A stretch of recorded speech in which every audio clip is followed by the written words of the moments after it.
Punong Lungsod, Tagalang Francisco Escobareno de Mogoso, ating City Administrator, Attorney Eduardo Ward Iquitos XIV, Secretary to the Mayor, Mr. Manuel Sarcar, mga kasabi ng Sangguniang o Pag-Lungsod ng Maynila,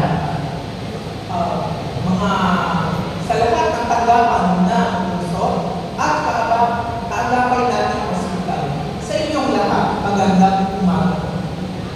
Isang malaking karangalan na ipakilala muli ang ating hospital. Ang Andres Bonifacio ay naitatag sa isa na Ordinansa bilang 7947 noong 1998. Sa loob ng 28 taon, patuloy na naglilingkod sa Distrito 1 at sa pamamamayan ng lungsod ng Maynila. Ang Andres Bonifacio ay isang 150-bed capacity hospital maliban sa serbisyong na itataguyod ng Level 1 Hospital. Ito ay nagkakatid ng iba pang specialistang serbisyong medikal tulad ng infectious disease control, endocrinology, hematology, pediatric and adult neurology, pediatric and adult nephrology, thoracocardiovascular surgery, hemodialysis treatment program, at iba pa. Ang ating hemodialysis program ay sa pamamagitan ng Flora D. Balisco Shomo Dialysis Center, kung saan tayo nagbibigay ng libreng hemodialysis sa mga may sakit sa bato. Mula Enero hanggang Mayo itong taon, umabot sa 22,275 o 72% ng ating target para sa unang 6 na buwan ng taon. Para sa 380 pasyente regular na nangangailangan ng life-saving treatment nito. Kasabay nito, patuloy natin ipinagkaloob ang libreng hatid sundo sa humigit kumulang ng 55 na pasyente na sinimulan ng ating butihin punong lungsod. Palakpakan po natin upang mas maging maayos, magaang at ligtas sa kanilang pagpapagawa. Bilang sandigan ng legalidad, patuloy ang ating modernisasyon kabilang ang outpatient queuing system, PhilHealth on-site registration, electronic medical records, sa pamamagitan ng iOS Plus na mandato ng Department of Health, email training, at iba't iba pang capacity training programs. Nakamit din natin ang makakalagang pagkilala mula sa Department of Health tulad ng Hall of Fame Award bilang Mother-Child Friendly Facility, Information Communication Technology Upgrade, mula sa PhilHealth naman po, PCares Pro SR Health Facility Choice Award sa ngalan ng Universal Healthcare Law, Infectious Unit Expansion, Manila Dialysis Center, Specialty Center Modernization, Community Medical Missions, at mula sa lungsod ng Maynila, Gold Standard of Recognition for PhilHealth Hospital Charge Revenue Collection. Sa kasalukuyan, nakapagtala po tayo ng 75 to 94% accomplishments sa iba't ibang sangay ng serbisyo sa ospital. Ikinagagalak po namin ibalita na sa loob naman po ng 5 buwan nitong taon, ating nalampasan ang tinakdang PhilHealth Hospital Charge Revenue Target na umabot na po sa 61.6 million pesos, katumbas sa 123.18% accomplishment. Kumpara po sa 42 million pesos katalong panahon noong 2025. Lahat po ito ay nasa katuparan natin dahil sa tiwala at support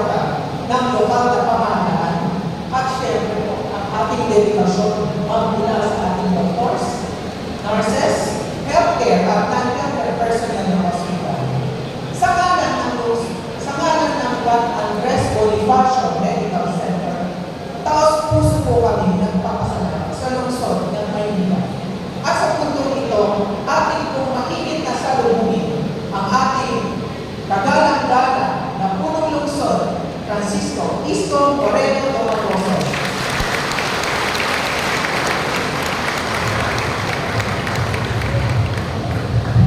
Thank you, Baranang Direktor. Palapakan natin si Direktor at sa buong mga kasama. Ay magandang umaga sa inyong lahat. Good morning! Pasensya na kayo, pinagpakasakali ko na baka tumuloy ko lang. Dahil kanini, nakakasuwang lang, baka mapasakit, magkasakit kayo. Ayaw ko kayo magkakasakit. Kaya natin tayo ito maalinsangan naman. Kung ako pagkakainin, mulan, yung sinong ng lupa, baka lalo tayo magkakasakit. So that's why, pinagkain nyo sa bulwagan. But anyway, natutuwa ako sapagkat patuloy at unti-unti at hindi tigigil ang inyong pamahalang lungsod na pagputihin, palakasin, at maging mahina maservisyo ng ating mga medical facilities. That includes equipment and modernization of their spaces. Today, as we have committed to the people of Manila to shut down Hospital ng Manila Emergency Room for 1 week, which is today supposed to be, after May 24. I'm happy to share to you that in an hour or two, I will be visiting Hospital ng Manila to dedicate the newly rehabilitated Hospital ng Manila Emergency Room. It was done on time. As like what Sampalo, Hospital ng Sampalo, total ngayon, host natin, Dr. Andres, baka naman kayo na sumunod.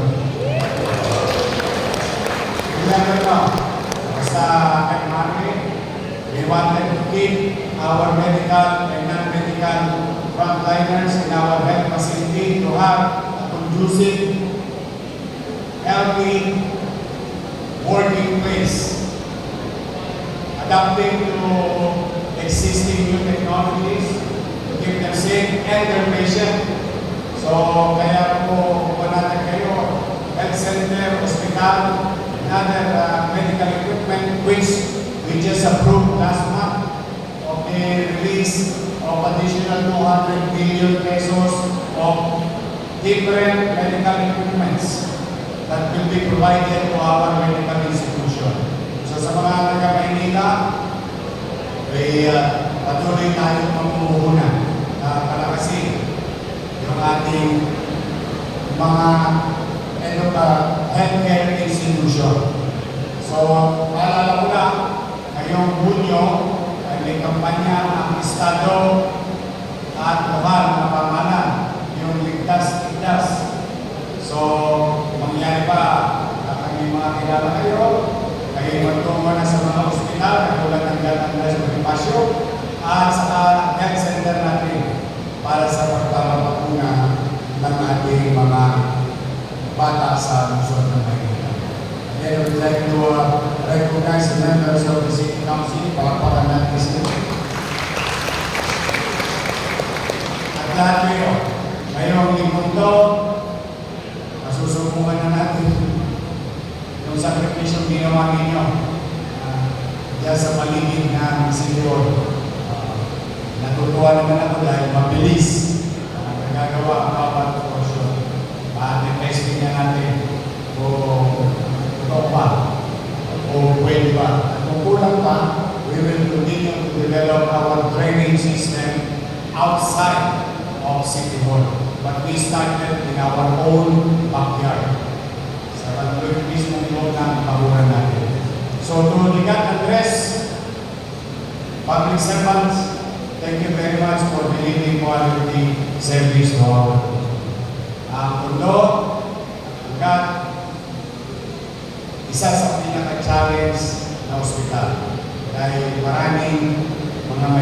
tayong kababayan na umaasa sa San Andres Bonifacio Hospital.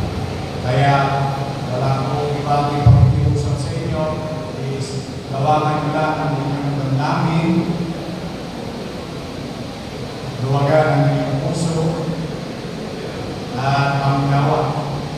Ang tao may sakit, mahirap man, middle class o mayaman, walang maunawa at hirap. Ang alam na niya, meron siyang nararamdaman hindi maganda.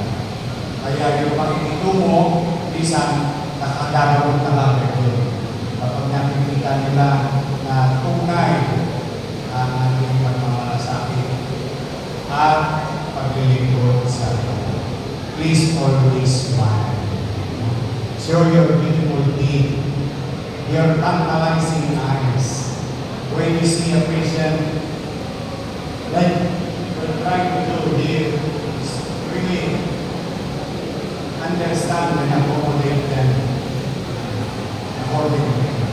Minsan ang hinihingi lang ng ating mga kababayan yung maramdaman yung malasakit sa atin. Hindi tayo magiging perfecto, pag-isang-isang tutulog tayo sa mga restusin, pero huwag na tayo magtipid, total wala namang bayad kung paano makikumuhan ang masaya at maliwalas ang ating mga kababayan. So muli sa lahat, sa another week, another challenge, but together we can face it at makaka-alpas din tayo sa ating mga pagsubok sa buhay. Malapit na, June 23 days na lang. Muli natin alalahanin ang pagkakatatag ng ating minamahal na lungsod ng Maynila, Kapitolyo ng Bansa.